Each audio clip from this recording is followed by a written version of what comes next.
Bonjour à tous, j'espère que vous allez bien. Ravi de vous retrouver une fois de plus sur tous les canaux, WhatsApp, Facebook, également sur les chaînes partenaires. Comme je vous ai promis en début de saison, on va revenir sur la question en rapport avec la politique sportive ici chez nous à l'entente urbaine de football des Kamina. Le football de la ville des Kamina est-il mort?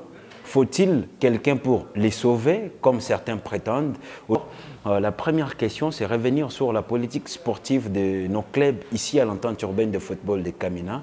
Ça fait plus de 4 saisons que les championnats se jouent de très haut niveau. On a vu Tepa Anglebert sortir 2 fois d'affilée champion de l'entente urbaine de football de Kamina. On a vu l'AS Lomami et la saison dernière, c'était l'AS Kara Mupompa.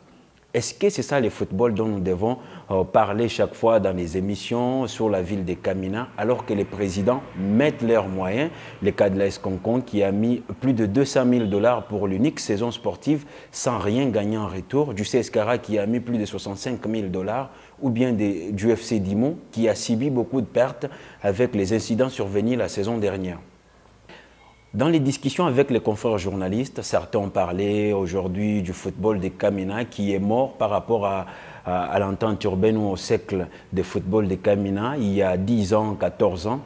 Il a essayé de souligner que le football aujourd'hui est devenu plus que moderne. Il revient de voir la politique sportive de plusieurs équipes à travers leurs présidents. Est-ce que vous allez continuer à mettre vos moyens pour soutenir la jeunesse sportive, pour faire votre nom dans la ville sans rien gagner en retour? Aujourd'hui, plusieurs équipes sont en train d'exporter les footballs de leur province vers les niveaux national et international. Les cas du FC Tanganyika, le Bombashi Sport, Don Bosco, Simba de Kolwezi ou bien Manika et j'en passe.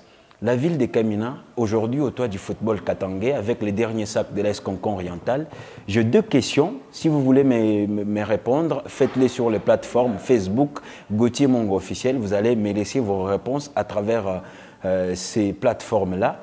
Est-ce que le football est-il réellement mort?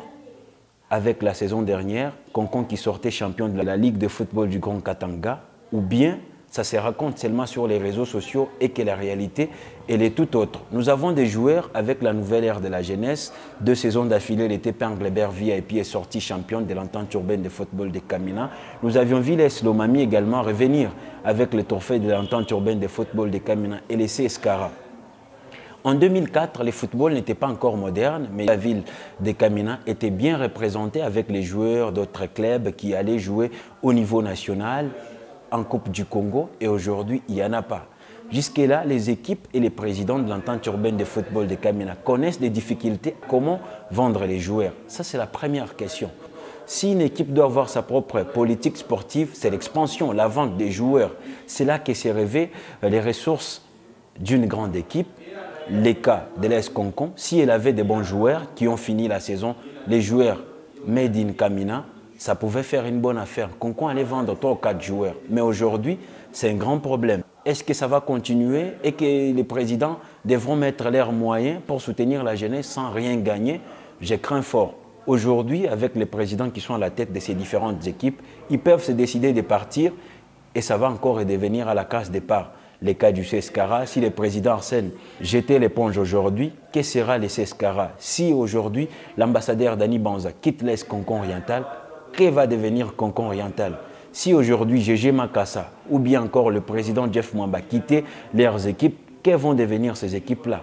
Ce sont les grandes questions que les présidents et leurs équipes devront se poser pour l'avenir du football en province. Et j'aimerais répondre à la question, non, le football de la ville de Kamina n'est pas mort. On est en train d'aller vers l'avant avec la nouvelle ère.